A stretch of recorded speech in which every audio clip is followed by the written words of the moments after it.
not to move.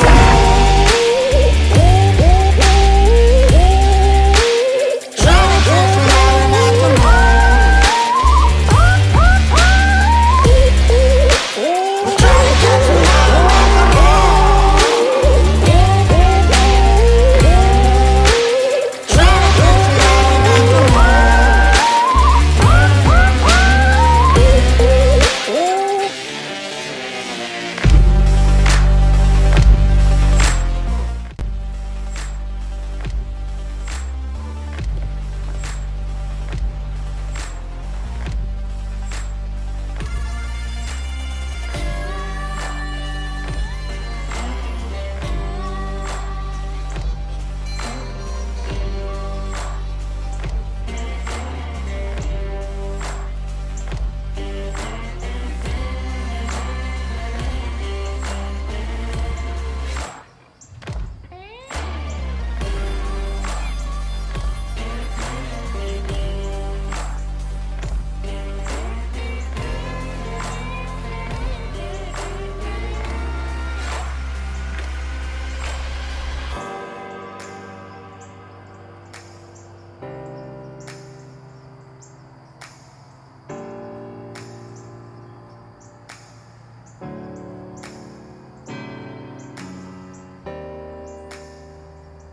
not to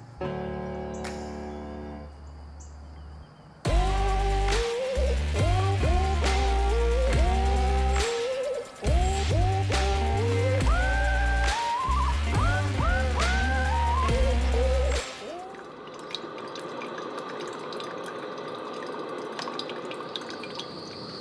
Wow, it's been another super slow morning. We came out onto some public and did another hanging hunt. It was super foggy, so I'm sure that had something to do with the lack of deer movement. But we just had two does. One looked like a decent size sneaking behind us about, 50 yards back. So they seemed a little on edge. I know my wind is good for that spot, so I'm not too sure what spooked them. And I think they came from the swamp to my east. So, do you guys know if acorns produce every other year, or do they go every year? If you guys know, leave me a comment, because I don't know. And I was trying to research it the other day, and I didn't find anything. There's one other spot I want to check out before we get to the truck, but if I don't see anything worth staying for, then I might shift to another piece of public that I scouted.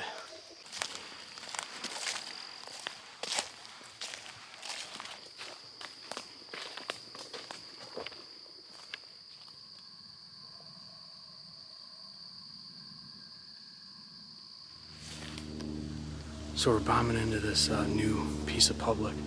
We've turkey hunted here before in the past, but we've never actually deer hunted. But I scouted in the off season, and there was a ton of sign, and I have a good idea where the deer bed. So the only thing that sucks is it's so hot out, and I got a pretty long walk ahead of us. But I got a wall of corn. And last time I scouted it, there was a ton of rubs. Really beat up in this small section of pines. So we're just gonna keep walking back, trying to take my time so I don't get too hot.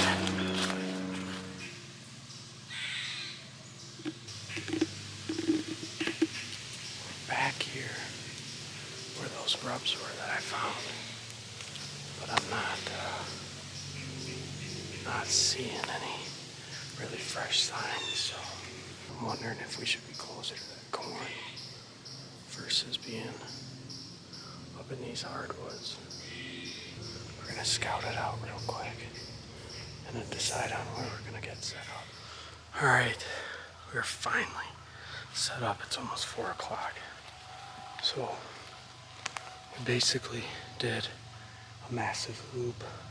Those pines are right up over there, directly behind me. So we came in, we went up this ridge, walked all the way down there. There's a huge bench all the way up at the top. So we went and scouted that bench. Didn't really see a lot of sign. So we started coming back down or back towards these pines and just looking for acorns. And I'm in a spot right now. It's just this bowl and there's acorns dropping like crazy. So no rubs, no scrapes, but who knows? Maybe we'll catch something going to the corn before last light. So, whew, man, it's hot.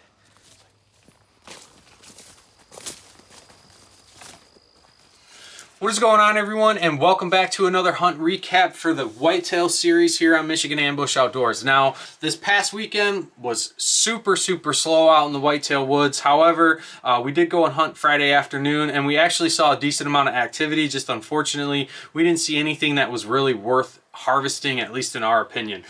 So we did have that fork horn move in pretty early, which I did expect because we had a storm front getting ready to roll through at like 9 p.m. So I did anticipate those deer were going to kind of get on their feet a little bit earlier than they have been in the past, and I was spot on with that. So that fork horn actually came out like right around 7 o'clock, and he kind of moved his way in and got within 10 yards. We could have definitely smoked him if we wanted to, but he got a pass. And what was really cool, and you guys kind of saw a short clip of it, is that we actually had a doe and another spike move in off the backside of the field, and that fork horn and that spike actually tangled antlers for probably about 30 minutes. I only caught a little bit of it because camera light was kind of getting a little low, and they had moved to the backside of that property. But like I said, once they moved to that backside of that property, man, they were going at it pretty hard. So that was awesome to see. And then once the fork horn chased off the spike, then he just continued to open up a scrape on that back piece of property. So that's all good stuff. So I'm hoping that that scrape is going to start bringing in other deer. They'll start scent checking it, marking their territory, and hopefully we start getting some of those bigger bucks that we do have on camera showing up in legal shooting light. Now, switching over to the hunt that we had on Saturday, it was super foggy, so deer activity was pretty low. I only saw 2 does. They had actually snuck in behind me. They were probably 60 yards. I would have never got a shot at them, even if I wanted to.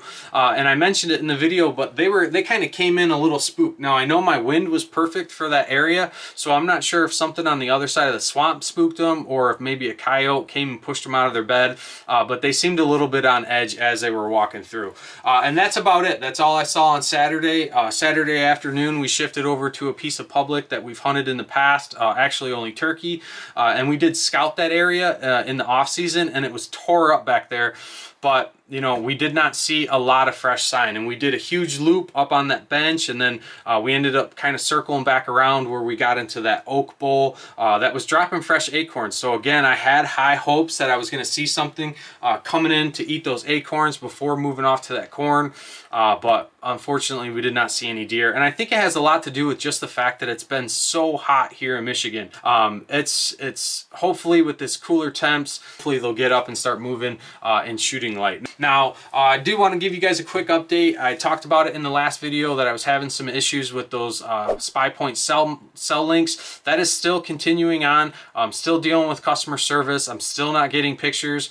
They did tell me that one of the cell links that I still have out on the property actually triggered. I can't remember the date, but again, I'm not getting photos. Now, one of them I did bring back with, and I was troubleshooting it with a customer service rep, and they're actually getting ready to send me an SD card cable, replacement cable, and hopefully that solves the issue. But what I don't have a lot of high hopes, because they did confirm that that camera, when it was set up in my backyard, triggered, communicated with the cell link, sent the picture to spy point, but for whatever reason it's not coming to me. So I'm actually super dissatisfied with that product. Like I said before in the previous video, we did a thorough test on that before hunting season, and then all of a sudden now hunting season, I'm not getting any photos. So kind of a bummer. I did ask him what the possibility is to just get a full refund, or at least swap it for an actual cell camera, but we got to finish the troubleshooting process. So I'll make sure that I keep you guys updated on that.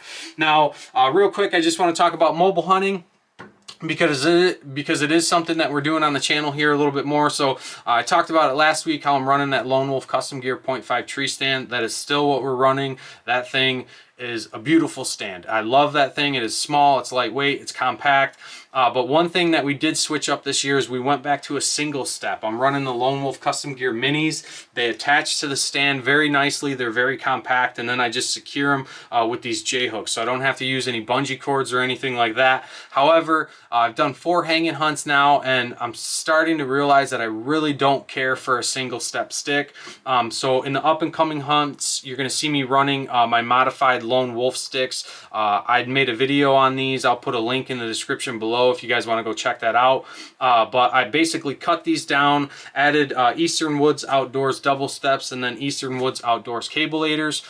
So we're gonna run these and just see if they make the climb a little more enjoyable. I don't know what it is about the single steps. It's just maybe the offset position of my feet. I just struggle to get my stand hung up at the right height. So I often find myself setting the stand and then going up to climb in it, and then I got to climb back down and readjust it. So I constantly keep putting it too high, and I'm hoping that maybe by having my feet level, I'll be able to get that stand at a more level position and then just make that climb a little more comfortable. But that's going to be it for the hunt recap. I hope you guys enjoyed the video. If you guys have not subscribed to the channel, please do so. Your guys' support greatly helps us out. And if you guys have not checked out MichiganAmbushOutdoors.com, the webpage, we do have some hats available, and your guys' purchases of our hats greatly supports this channel and keeps us doing what we're doing. And until next time, stay safe, stay healthy, and we'll see you guys on the next one.